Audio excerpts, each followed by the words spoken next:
ഓം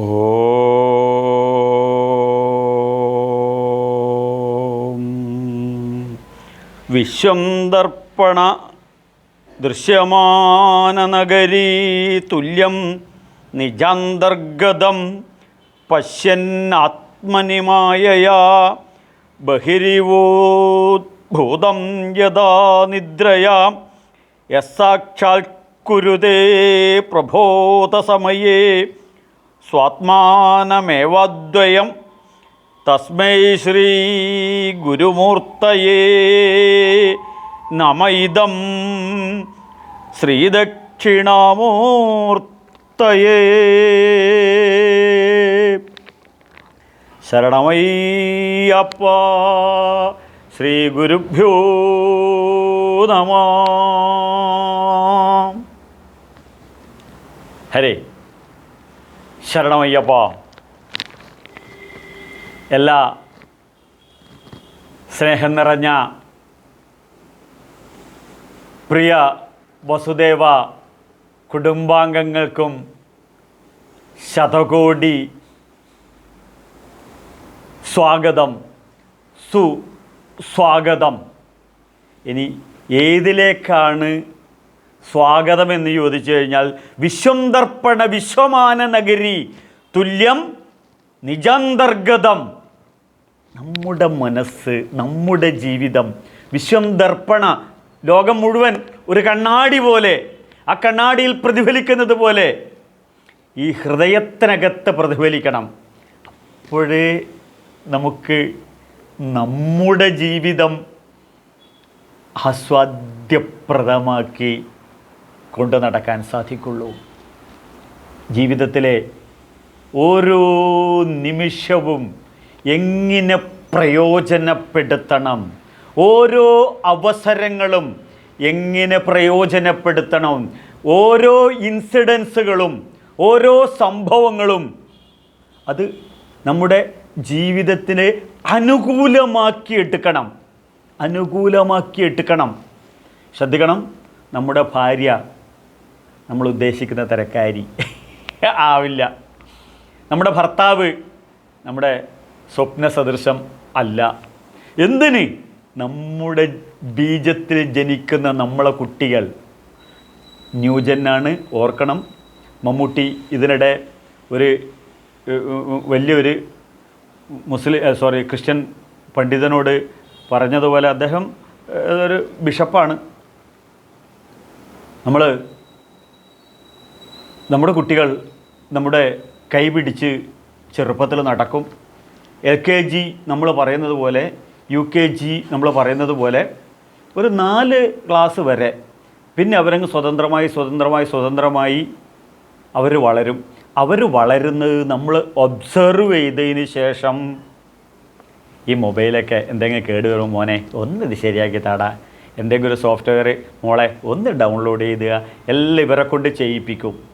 പിന്നെ ഇങ്ങനെ വളർന്ന് ഇവരുടെ ഫോളോവേഴ്സായി ഇവരുടെ വഴിയിലൂടെ നമ്മൾ പിറകിലൂടെ നടക്കുകയാണെങ്കിൽ ശ്രദ്ധിക്കൂ, ഇവർ നമ്മളെ ആക്സെപ്റ്റ് ചെയ്യും. അല്ലെങ്കിൽ ഇവർ പഴയ ഹാൻഡിൽ പോയ ബാറ്ററി വാൾ പോലെ മൂലക്ക് കിടക്കും. ഹാൻഡിലില്ലാത്ത തൂമ്പ പോലെ വീട്ടിൽ കിടക്കും. വീട്ടിൽ കിടക്കാതിരിക്കാൻ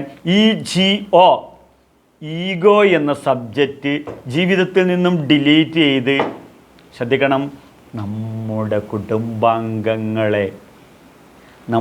കുടുംബാംഗങ്ങളെ നമ്മൾ ആദ്യം ചെയ്യേണ്ട ഘടകം ACCEPT. എന്ത്? ACCEPT.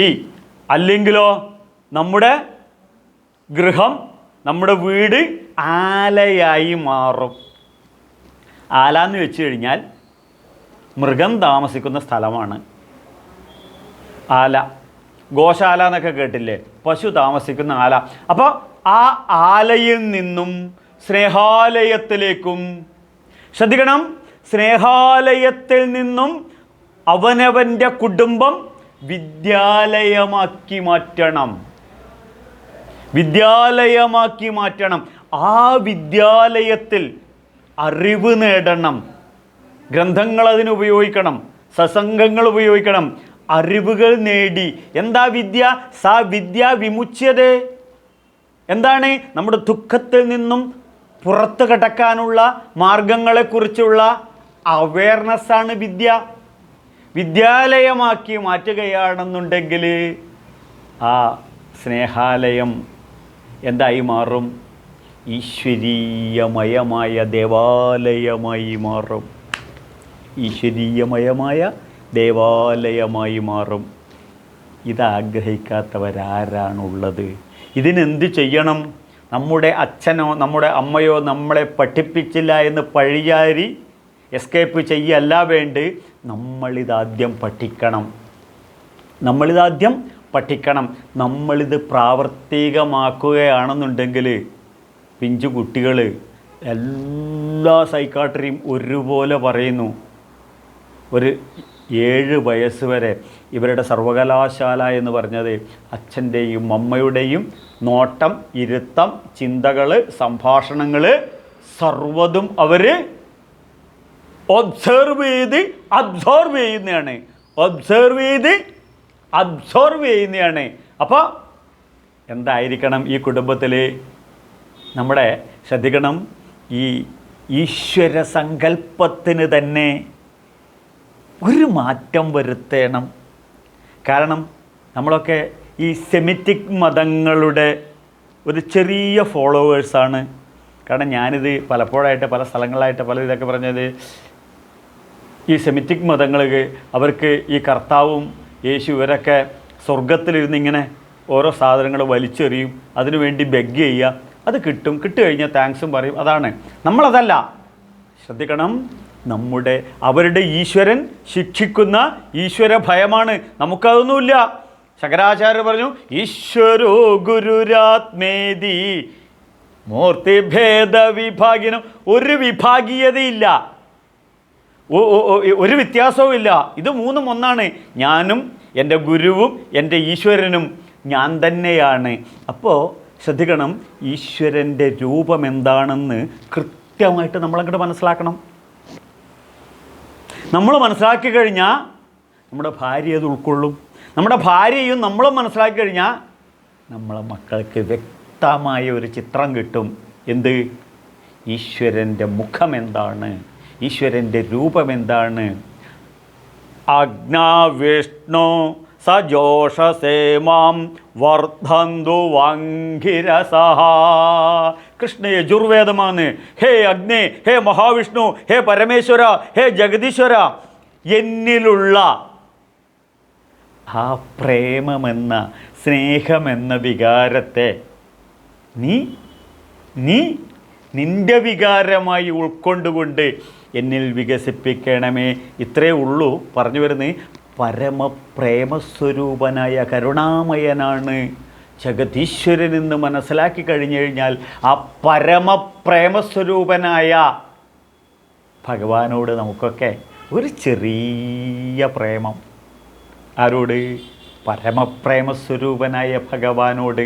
അപ്പോൾ ആ പരമപ്രേമസ്വരൂപനായ ഭഗവാനാണ് നമ്മുടെ ജീവിത ലക്ഷ്യം എങ്കിൽ ആ മാർഗവും പരമപ്രേമസ്വരൂപമാവും. അപ്പോൾ ആ വഴിയും പരമപ്രേമസ്വരൂപമാകും. അപ്പോൾ ശ്രദ്ധിക്കണം, നമ്മുടെ ചിന്തകൾ പരമപ്രേമസ്വരൂപമാകും. അപ്പോൾ നമ്മുടെ വാക്കുകൾ പരമപ്രേമസ്വരൂപമാകും. അപ്പോൾ നമ്മുടെ കർമ്മങ്ങൾ പ്രേമാധിഷ്ഠിതമാകും. അപ്പോൾ ആ ചിന്തകൾ പരമപ്രേമസ്വരൂപമായി കഴിഞ്ഞാൽ ആ പരമപ്രേമ തിഷ്ഠതി. അപ്പോൾ ആ പ്രേമാധിഷ്ഠിതമായ ഒരു ജീവിതം, ആ ജീവിതത്തിൻ്റെ മാധുര്യം അത് അനുഭവിക്കണം. ആ ജീവിത മാധുര്യം അനുഭവിക്കാനാണ് നമ്മുടെ ജീവിതം. ഈ ജീവിതത്തിൻ്റെ പേരാണ് ഹൈന്ദവ ധർമ്മം. ഹൈന്ദവ ധർമ്മം ആ ധർമാചരണമാണ് 4 വേദങ്ങൾക്കും നമ്മളോട് പറയാനുള്ളത്. അതുകൊണ്ടാണ് വൈദിക സംസ്കൃതി, വേദാധിഷ്ഠിത ജീവിതം. എന്താണത്? ഇത്രയേ ഉള്ളൂ. ഞാനൊരു ഇൻഡിപെൻഡൻ്റ് ആയിട്ടുള്ള ഇൻഡിവിജ്വലാണ്. Okay okay.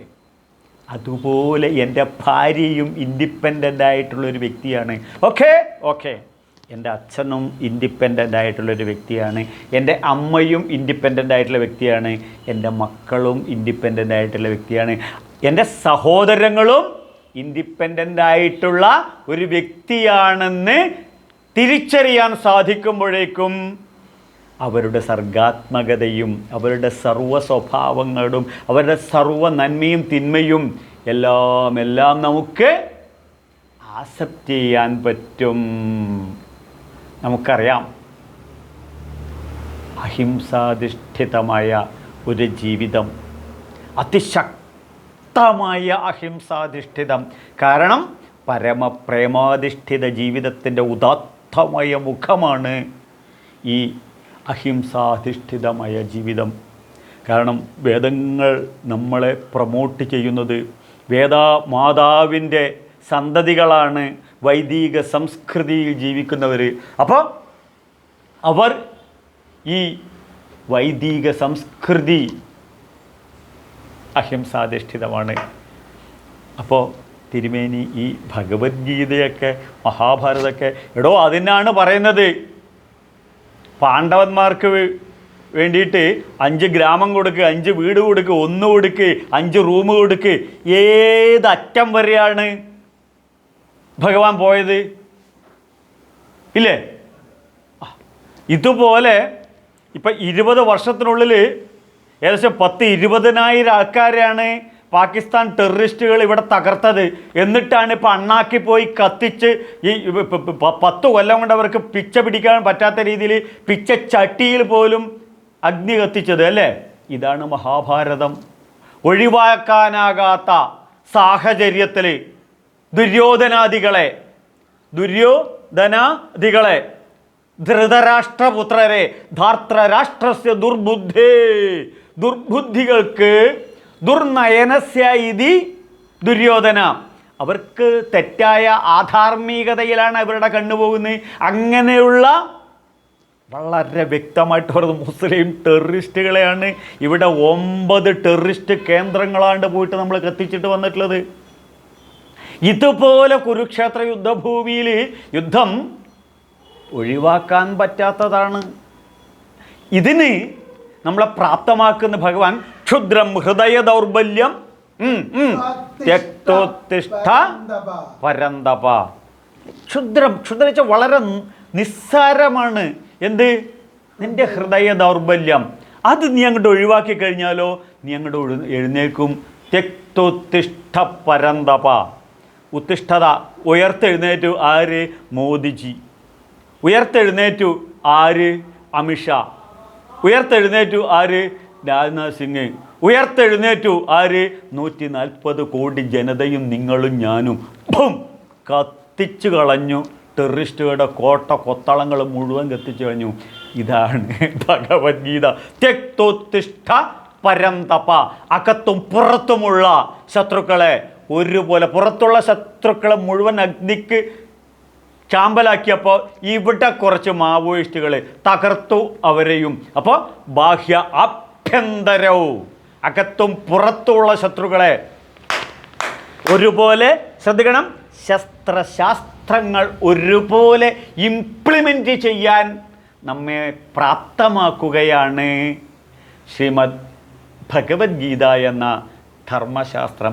ഇതിനെ അധിഷ്ഠിതമാക്കിയിട്ടാണ് നമ്മൾ ബ്രഹ്മോസ് വരെ തകർത്ത് വിട്ടിട്ടുള്ളത്. അപ്പോൾ ഇവിടെ ശ്രദ്ധിക്കണം, ഞാൻ നേരത്തെ ആദ്യം സൂചിപ്പിച്ചത് നമ്മുടെ മുന്നിൽ ഒരു ഓപ്പർച്യൂണിറ്റിയാണ്. ഞാൻ തമാശക്ക് പറയുന്നതല്ല, സീരിയസ് ആയിട്ട് പറയുന്നതാണ്. ഈ മുസ്ലിങ്ങളും ക്രിസ്ത്യാനികളും അവർ ഡു ഓർ ഡോൺസ്, ഇങ്ങനെ ചെയ്യണം, ഇങ്ങനെ ചെയ്യാൻ പാടില്ല, ഇങ്ങനെ ചെയ്യാൻ. നിന്നെപ്പോലെ നിൻ്റെ അയൽക്കാരനെ സ്നേഹിക്കാൻ എങ്ങനെയാണോ പറ്റില്ല? എനിക്ക് എന്നെപ്പോലെ എൻ്റെ ഭാര്യയെയും എൻ്റെ ഭർത്താവിനെയും മക്കളെയും വരെ സ്നേഹിക്കാൻ പറ്റില്ല. എനിക്കൊരു ഹൃദയമേ ഉള്ളൂ. ഇത് പൊളിച്ചിട്ട് ഭാര്യയ്ക്ക് കൊടുക്കണം എന്ന് പറഞ്ഞാൽ കൊടുക്കാൻ പറ്റുമോ? പറ്റില്ല. ഇത് മക്കൾക്ക് കൊടുക്കണം എന്ന് പറഞ്ഞാൽ കൊടുക്കൂല ഒരച്ഛനും. എന്നാൽ ഈ അച്ഛന് കൊടുക്കുക, വേണ്ട അച്ഛൻ ചത്തോട്ടേ പറയും. അമ്മയ്ക്ക് വേണ്ട അമ്മ ചത്തോട്ടേ പറയും. അപ്പോൾ നിന്നെപ്പോലെ നിൻ്റെ അയൽക്കാരനെ സ്നേഹിക്കാൻ പറ്റുമോ? പറ്റില്ല. അപ്പോൾ ഇതൊക്കെ എന്താണ്? ചുമ്മാ എഴുതി വെച്ചിരിക്കുകയാണ്, പ്രാക്ടിക്കലല്ല. മറ്റവർ മരിച്ചു കഴിഞ്ഞാൽ സ്വർഗത്തിലേക്കോ നരകത്തിലേക്കോ അതിനു വേണ്ടി കിട്ടാവുന്നിടത്തൊക്കെ ബോംബ് വെച്ച് പൊട്ടിക്കുക. ഇതാണ് സെമിറ്റിക് മതങ്ങളുടെ ന്യൂനത. എന്നാൽ സനാതനമായ ഋഷിപ്രോക്തമായ ഭാരതീയ ഹൈന്ദവ സംസ്കൃതിയിൽ എൻ്റെ സംസ്കൃതി അത് എന്താണ് പഠിപ്പിക്കുന്നത് എന്ന് ഞാൻ പഠിക്കണം, നിങ്ങൾ പഠിക്കണം, നമ്മുടെ മക്കളെ പഠിപ്പിക്കണം, വരും തലമുറയെ പഠിപ്പിക്കണം. മുസ്ലിങ്ങളായ സഹോദരങ്ങളെ നെഞ്ചോട് ചേർത്ത് അവരെ പഠിപ്പിക്കണം. ക്രിസ്ത്യാനികളായ സഹോദരന്മാരെ നെഞ്ചോട് ചേർത്ത് അവരെയും പഠിപ്പിക്കണം. എന്താണ്? മറ്റ് ഒന്നുമല്ല, ആസുരീകതയിൽ നിന്നും മനുഷ്യത്വത്തിലേക്കും മനുഷ്യത്വത്തിൽ നിന്നും ദൈവീകതയിൽ നിന്നും എവിടത്തേക്ക്? മൃഗങ്ങളായി ജീവിക്കുന്ന, മനുഷ്യരൂപേണ മൃഗം ചരന്തി എന്ന രീതിയിൽ ജീവിക്കുന്ന മൃഗങ്ങളെ മഹാമനുഷ്യത്വ സ്നേഹാലയത്തിലേക്ക് ഉയർത്തുകയും. ശ്രദ്ധിക്കണം, ജന്വർ നാരായണോ നര. വിഷ്ണു സഹസ്രനാമത്തിൽ ശരശയ്യയിൽ കിടക്കുന്ന, ശരശയ്യയിൽ ആരാ കിടന്നത്? ഭീഷ്മ പിതാമഹരെ യുധിഷ്ഠിരനോട് പറയുന്നു, ജന്വർ നാരായണോ നര. ഭഗവാനോടാണ്, പൂർണ്ണാവതാരമെടുത്ത കൃഷ്ണനോടാണ് ഭീഷ്മ പിതാമഹർ പറയുന്നത്, ജന്വർ നാരായണോ നര. പഞ്ചപാണ്ഡവരോട് പറയുന്നു എന്ന വ്യാജേന മാനവരാശിയോട് പറയുന്നു, ജന്വർ നാരായണോ നര. നരൻ എന്ന് പറഞ്ഞാൽ ഈശ്വരാന്വേഷി, സത്യാന്വേഷി, അവനവൻ്റെ അന്തരാത്മാവിനെ അന്വേഷിച്ച് സ്നേഹാന്വേഷി എന്നുള്ളതൊക്കെയാണ്. മൃഗമെന്ന് വെച്ച് കഴിഞ്ഞാൽ ഭക്ഷണം അന്വേഷി. അപ്പോൾ മൃഗത്തിൽ നിന്നും മനുഷ്യരിലേക്കായ ജന്വർ നാരായണോ നര. ഓരോ നരനും ഒരവസരം കൊടുക്കുകയാണ് നാരായണനായി ഉയരാൻ.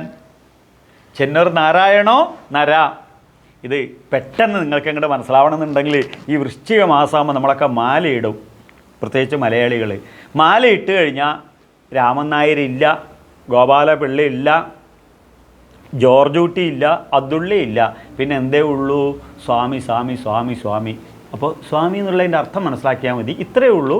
റൂളർ, ഗവർണർ, എംപറർ, ചക്രവർത്തി, പ്രഭു, ഇതൊക്കെയാണ് ഈ വാക്കിൻ്റെ അർത്ഥം. ഈ നരനിപ്പം എന്തായി? നാരായണ തുല്യനായി. അപ്പോൾ മാധവ പൂജ മാനവ പൂജ മാധവ പൂജയാകുന്നു. ഇവിടെ നരൻ എന്താകുന്നു? നരനായി മാറുന്നു. നരൻ നാരായണനായി ഉയരുന്നു. ജന്വർ നാരായണോ നര. ഇതാണ് ക്ഷേത്രവും ക്ഷേത്ര സംസ്കൃതിയിലും നമുക്ക് കാണാൻ സാധിക്കുന്നത്. മറ്റു മതസ്ഥർക്ക് ഇടനിലക്കാരുണ്ടാകുമ്പോൾ ഈ ഭാരതീയ ഹൈന്ദവ സംസ്കൃതിയിൽ ഇടനിലക്കാരില്ല. ഞാൻ എന്നിലെ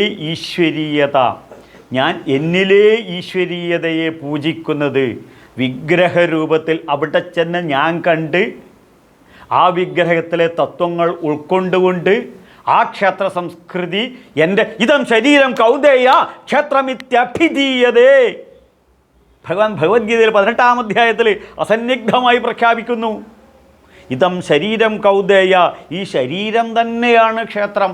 അപ്പോൾ ഈ ക്ഷേത്ര സംസ്കൃതിയിൽ നാം നമ്മുടെ ചിന്തകളെയും നമ്മുടെ കാഴ്ചപ്പാടുകളും വികസിപ്പിക്കുമ്പോൾ ദേവാസുര സമ്പദ് വിഭാഗ യോഗം, ഈ ആസുരീകത ഒഴിവാകുകയും ഈ ദൈവീകത വികസിക്കുകയും ചെയ്യുന്നു. ഇതാണ് ഭഗവാൻ പൂർണ്ണാവതാരമെടുത്തിട്ട് ഭഗവത്ഗീതയിൽ വളരെ ബ്യൂട്ടിഫുള്ളായിട്ട് പറയുന്നു. എന്താണ് പറയുന്നത്? ദേവാസുര സമ്പദ് വിഭോഗയോഗം. അതിൽ ആസുരികതയിൽ നിന്നും ദൈവീകതയിലേക്കാണ് നമ്മുടെ ജീവിതത്തെ ഉയർത്തുന്നത്. അപ്പോൾ സ്വർഗമൊന്നുമില്ല കേട്ടോ, ഹിന്ദുക്കൾക്ക് സ്വർഗമൊന്നുമില്ല. ഇതൊക്കെ ഇപ്പോൾ ഇവിടെ തന്നെ സ്വർഗച്ഛതി അപ്പി ഇതി സ്വർഗാഹ.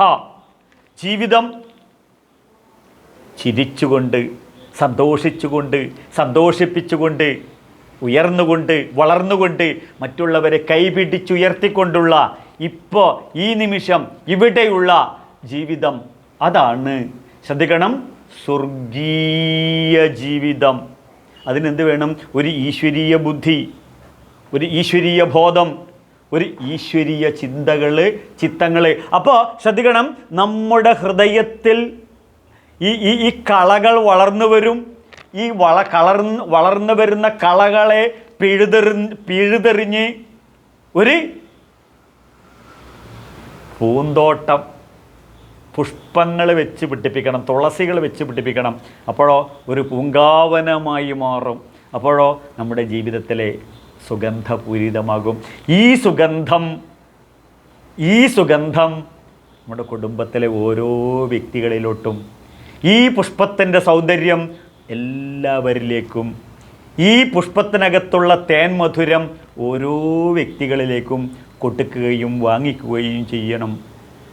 ഇതാണ് മനുഷ്യധർമ്മം എന്ന് ഋഷീശ്വരന്മാർ നമ്മെ പഠിപ്പിക്കുകയും വേദമാതാവ് നമ്മളെ അനുഗ്രഹിക്കുകയും അത് പ്രാക്ടിക്കലായി ജീവിതത്തിൽ ഇംപ്ലിമെൻ്റ് ചെയ്ത് ഉയരാനാണ് ദേവാസുര സമ്പദ് വിഭാഗ യോഗത്തിൽ ഭഗവാൻ പറയുന്നത്. 16-ാമത്തെ അധ്യായത്തിൽ അതിൽ 15-16 ശ്ലോകങ്ങൾ നമുക്ക് ജസ്റ്റ് ഒന്ന് വളരെ ലോലമായിട്ട് ഒന്ന് തൊട്ടുപോവുകയാണെന്നുണ്ടെങ്കിൽ ഭഗവാൻ ഈ പറഞ്ഞതിൻ്റെ പൊരുൾ എന്താണെന്ന് നമുക്ക് മനസ്സിലാവും. ഏതാണ് നമുക്ക് നോക്കാം. ശരണമയ്യപ്പ.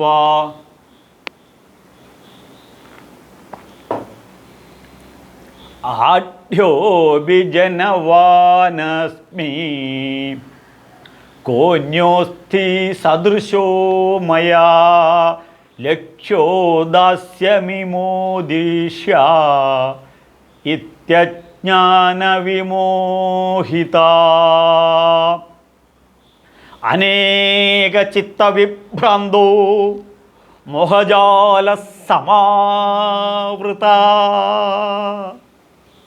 പ്രസക്ത കാമഭോഗേഷു പതന്തി നരകേ അശുച. ഭഗവാന് പിന്നെ അവിടെ ഒരു ദയാദാക്ഷിണ്യമില്ല. നമ്മുടെയൊക്കെ നരകയാതനാപൂർണമായ ജീവിതം, ദുഃഖ ദുരിത ജീവിത കാരണം എന്താണെന്ന് ആദ്യത്തെ ശ്ലോകങ്ങൾ 15 പറയുന്നു. 16 അവിടെ നിന്നുള്ള അവൻ്റെ മാനസിക വിഭ്രാന്തിയെക്കുറിച്ചും പറയുന്നു. ഇനി അവിടെ നിന്ന് ഉയർത്തെഴുന്നേൽക്കാനും കൃത്യമായ ദിശാബോധം നമുക്ക് തരുന്നു. ആഢ്യോബി ജനവാനസ്മി. എന്താണിത്? ആധുനിക ആസുരീക ജന്മങ്ങളും. അപ്പുറത്തോട്ട് നോക്കണ്ട, അയാളല്ല. ഇപ്പുറത്തോട്ട് നോക്കിയിട്ടും കാര്യമില്ല, അവനവനിലേക്ക് തന്നെ നോക്കണം. അപ്പോഴേ ഇതിൻ്റെ മുഖം കിട്ടുള്ളൂ.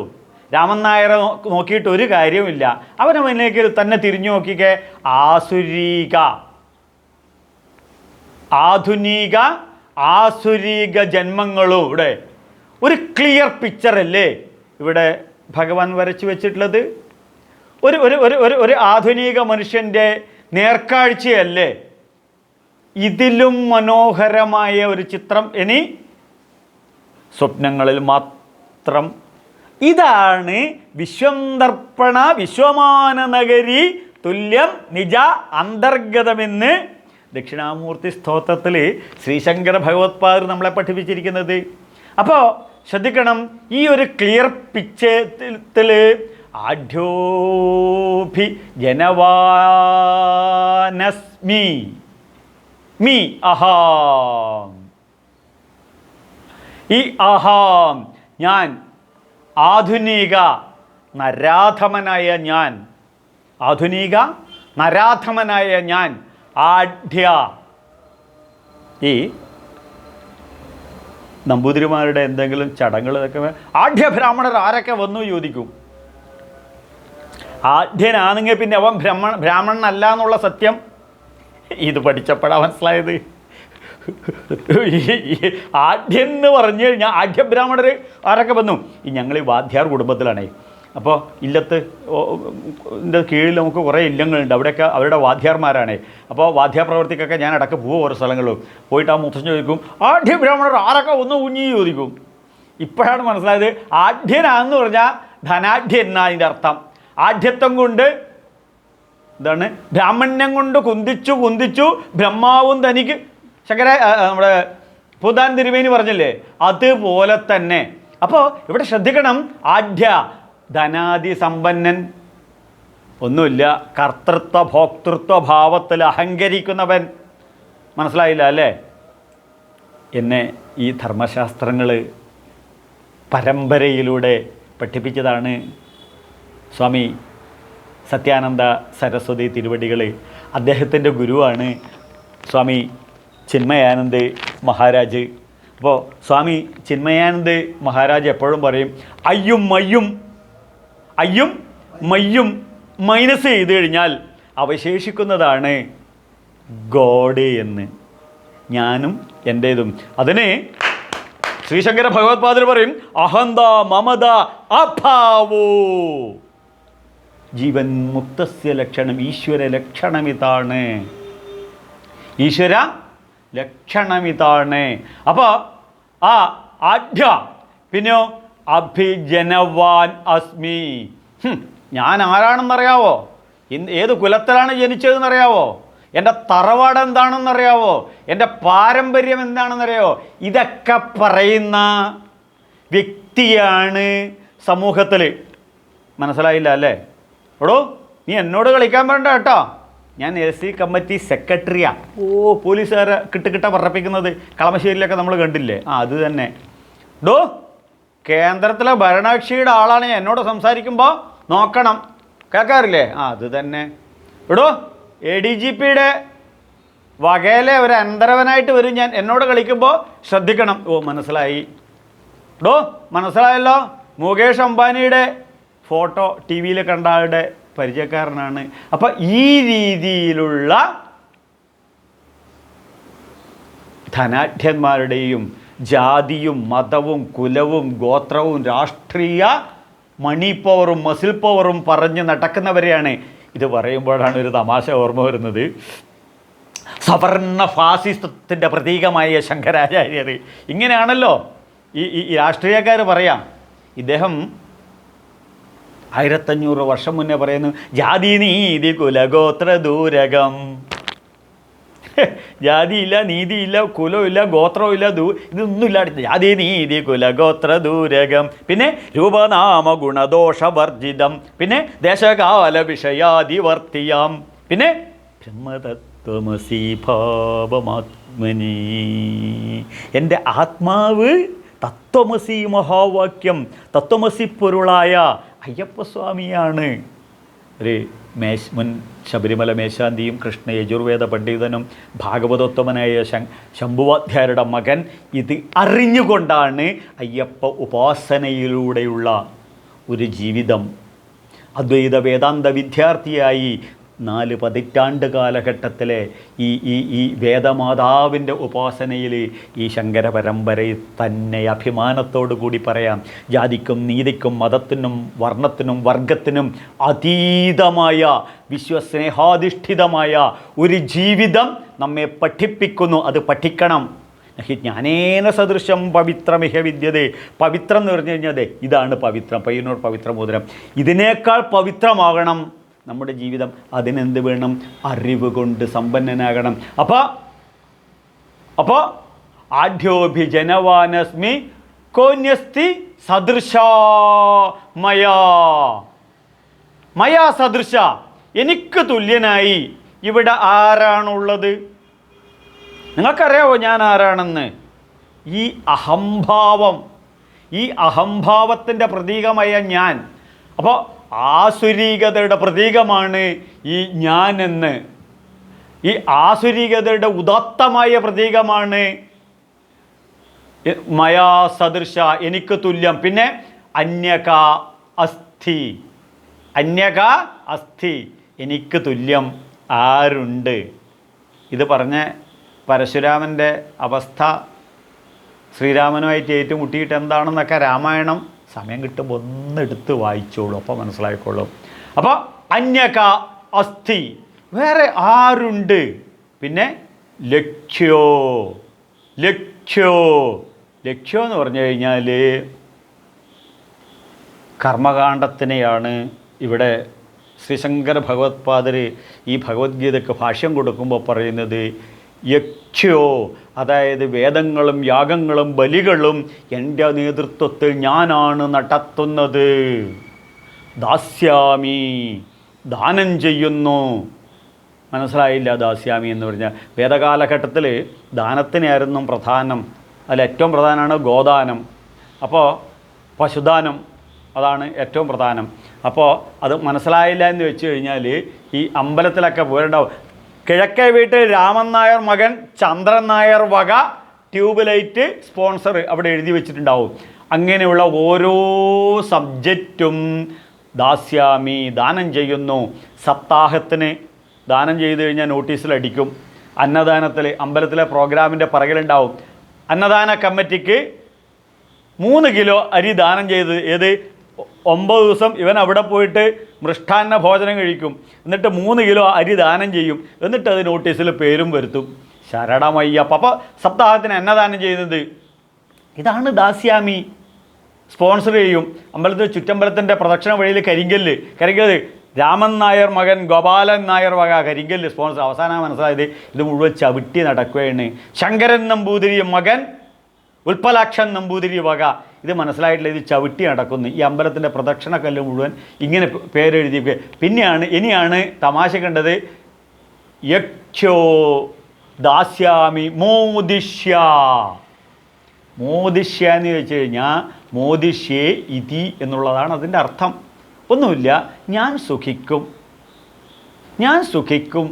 ഞാൻ വളരും, ഞാൻ ഉയരും.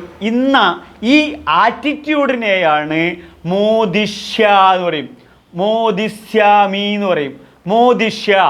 അപ്പോൾ മോദിഷ്യ ഇതി എന്ന് പറഞ്ഞ അർത്ഥം.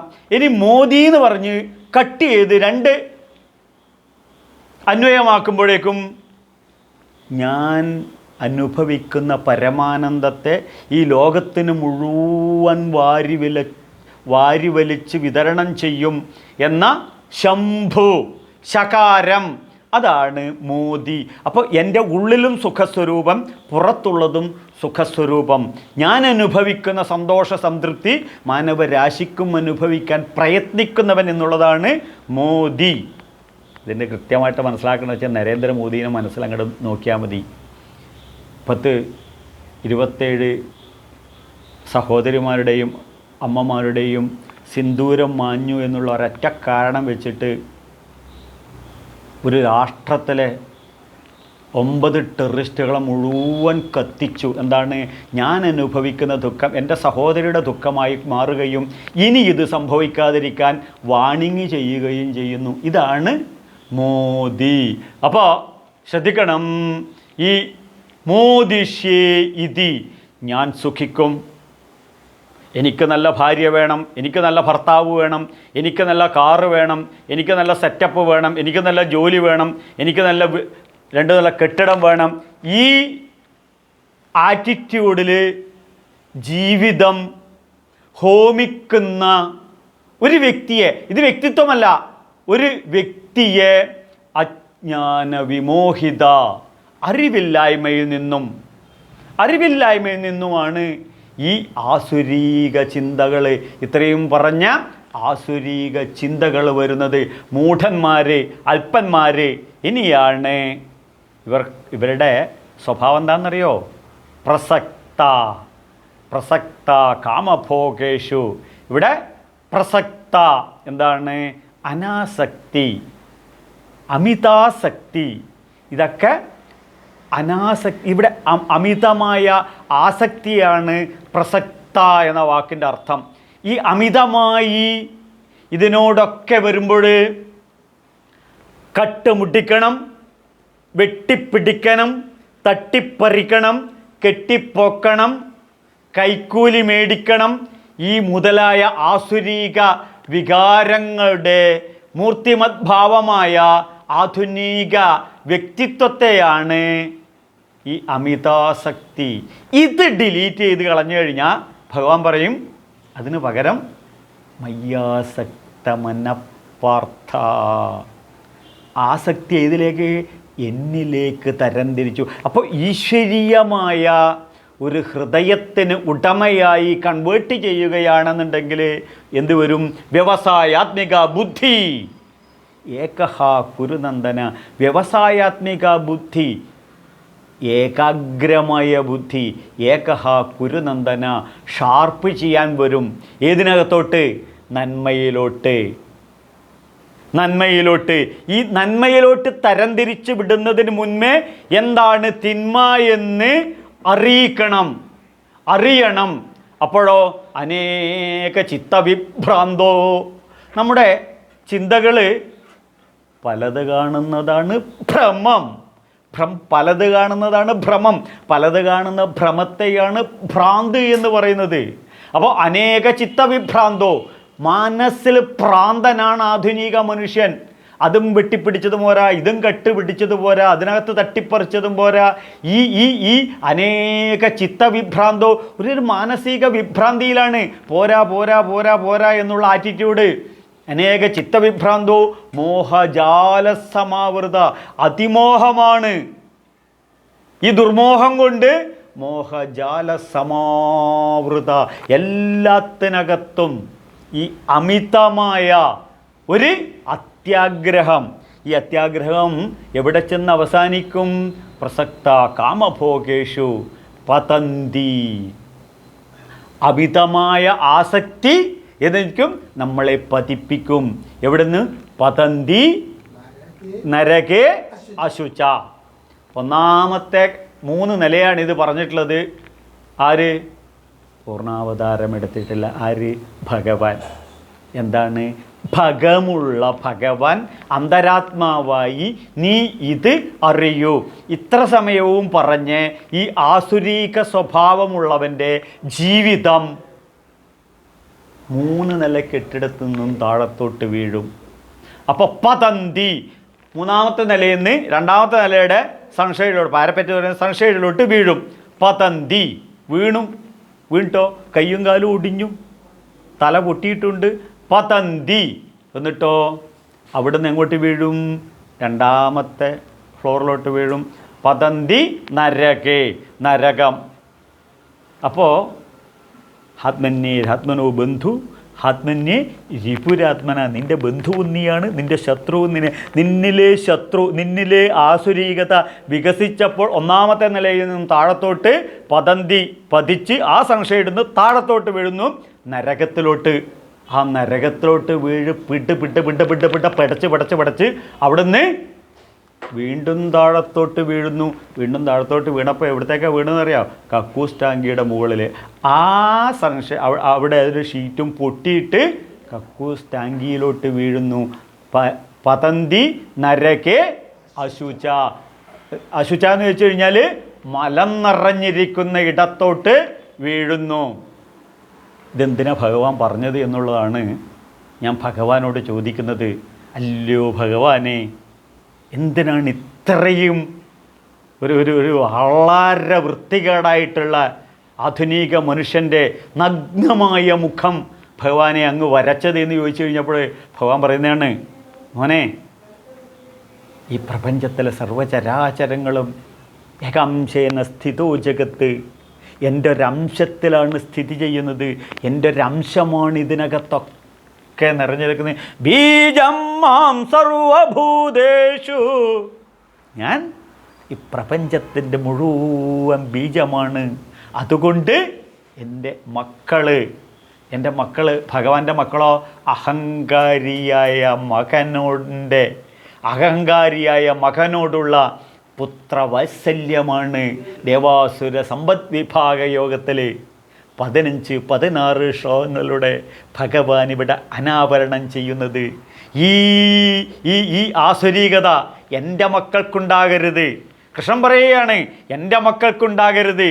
അഹങ്കാരിയായുള്ള മകനോടുള്ള പുത്രവാത്സല്യം പിന്നെ ആ മാതൃത്വത്തിൻ്റെ മഹനീയതയാണ്.